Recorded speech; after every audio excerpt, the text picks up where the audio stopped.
ভাই তুফানের পোস্টারটা কি আপনারা দেখেছেন? মানে বাংলা সিনেমার এরকম ধরনের পোস্টার অসাধারণ, হচ্ছে মাইন্ড ব্লোয়িং। মানে এরকম পোস্টার আমি বাংলাদেশের সিনেমার ক্ষেত্রে, ইন্ডাস্ট্রির ক্ষেত্রে বহু বছর দেখিনি। এটা শুধুমাত্র সাকিব খানের জন্যই সম্ভব। আর রায়হান রাফি পারেন যে তার হিরোকে এভাবে স্টাবলিশড করতে তার সিনেমার মধ্যে। তার আগামীকাল জন্মদিন, তো সাকিব খানকে অ্যাডভান্স হ্যাপি বার্থডে আমাদের তরফ থেকে।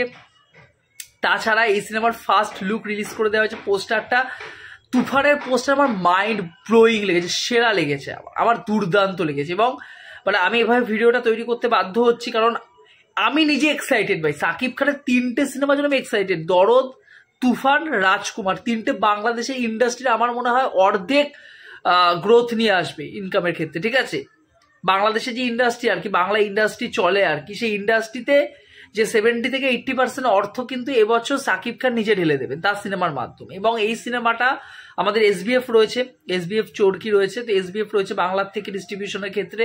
তো আমার মনে হয় বাংলাদেশ সিনেমাটা কিন্তু একটা ভালো পরিমাণ বিজনেস করবে। যদিও কেউ কেউ বলছে যে সাকিব খানের ফ্যান ক্লাব বাংলাদেশ, আমাদের ইন্ডিয়াতে কম বা পশ্চিম বাংলায় কম। ভালো সিনেমা যদি হয়, প্রিয়তমা কিন্তু কিছু হলে রিলিজ করেছিল, অনেক পরে রিলিজ করেছিল, এটা আপনাদের বুঝতে হবে।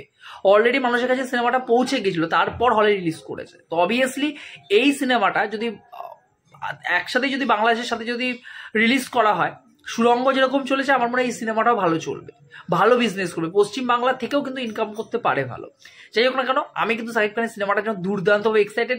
ফার্স্ট পোস্টার আউটস্ট্যান্ডিং হয়েছে, যেভাবে বন্দুকটা রাখা হয়েছে, যেভাবে লুকটা রাখা হয়েছে, যেভাবে ড্রেস আপ করা হয়েছে, যেভাবে মেকআপ করা হয়েছে, fantastic fantastic fantastic. Raihan Rafi কিভাবে গোটা সিনেমাটার মধ্যে তার ক্যারেক্টারটাকে নিয়ে আসেন, সেটাই কিন্তু আবার দেখার বিষয়।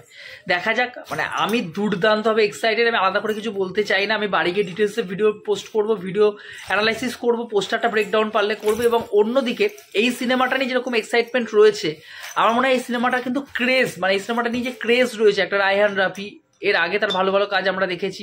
এবং তিনি বলেছেন যে এই সিনেমাটার জন্য তিনি সেট ফেট তৈরি করেছেন, অবভিয়াসলি করেছেন, এবং বড় স্কেলে তিনি সিনেমাটাকে নির্মাণ করেছেন। তো সেক্ষেত্রে আমার মনে হয় সিনেমাটা কিন্তু আলাদা একটা জায়গা দখল করবে। আমি ডিটেলসে ভিডিও তৈরি করবো আরও। আপাতত পোস্টারটা নিয়ে আমি আলোচনা করলাম, পোস্টারটা দারুণ হয়েছে, কালার গ্রেডিয়েন্টস এবং যেভাবে পোস্টারটার মধ্যে পোস্টারটাকে ডিজাইন করা হয়েছে, একটা কমার্শিয়াল সিনেমার কিন্তু ভাইবস পাওয়া যাচ্ছে। আপনারা জানাবেন সাকিব খানের সিনেমার জন্য আপনার কতটা এক্সাইটেড। এরকম ইনফরমেটিভ ভিডিও পেতে গেলে চ্যানেলটিকে সাবস্ক্রাইব করে দিয়ে বন্ধুরা। আজকের মতো টাটা, বাই বাই।